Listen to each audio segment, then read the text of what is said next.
Hello Varun, మేఘ్నా office ఎప్పుడైపోతుంది? ఎందుకు ఏం లేదులే, if you don't want to. లేదు లేదు మేఘ్నా అని అసలు అలా అన్నా చెప్పు. నీ అనేదానికి అసలు అంత అర్థం ఉందని కూడా నాకు తెలియదు.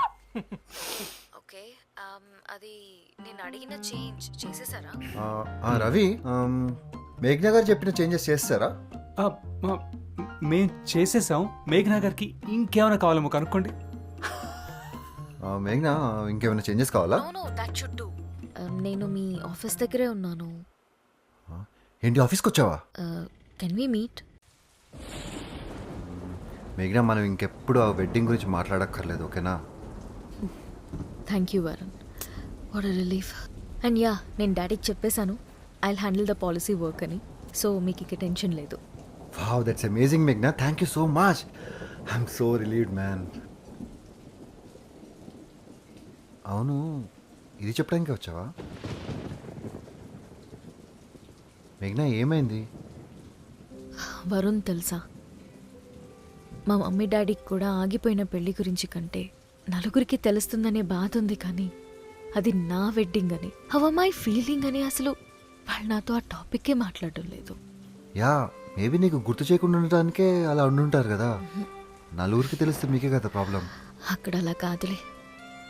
లేదు మేఘ్నా, నేను చెప్తున్నాను కదా, the reason I didn't call you all these days is maybe నేను నీకు ఆ వెడ్డింగ్ గురించి గుర్తు చేస్తానేమో అని. I mean I know right how serious very with that relationship are that called of wedding. వాళ్ళ నీ పేరెంట్స్ మేఘ్నా, అలాంటిది వాళ్ళు నీ గురించి ఎంత ఆలోచిస్తారు చెప్పు. వాళ్ళకి మాట్లాడటం ఇష్టం లేకపోతే let's also not talk about your wedding, alright? Okay. Some coffee, okay? Yeah.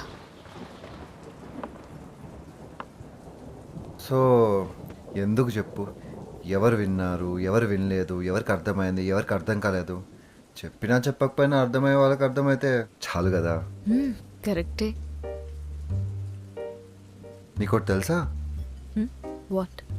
మనకి రిలేషన్షిప్ ఎలా ఎండ్ అయిందో గుర్తుంటుంది, కానీ ఎలా స్టార్ట్ అయిందో మాత్రం గుర్తురాదు. నీకు కాకపోతే ఎవరికి గుర్తుంటుందా? నో, నాకు గుర్తుంటుంది.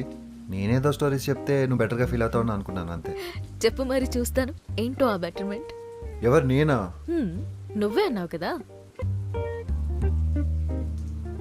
ఏం చెప్పాలో గుర్తు రావట్లేదే. వరుణ్, నీకు గుర్తుండాలి ఫస్ట్ టైం ఎలా, ఎప్పుడు, ఎవరితో జరిగిందో. ఓకే, నేను స్కూల్లో ఉన్నప్పుడు నాకు చిన్నప్పుడు డైరీ మిల్క్ చాక్లెట్ అంటే చాలా ఇష్టం, ఓకే. మా మమ్మీని డైరీ మిల్క్ చాక్లెట్ అడిగితే నువ్వు ఎగ్జామ్స్ బాగా రాయి ఇస్తాను అంది. నీ అంత బాగా రాయలేదు, so I was very disappointed. ఆ తర్వాత బస్ స్టాప్లో కూర్చున్నప్పుడు there was this one girls birthday.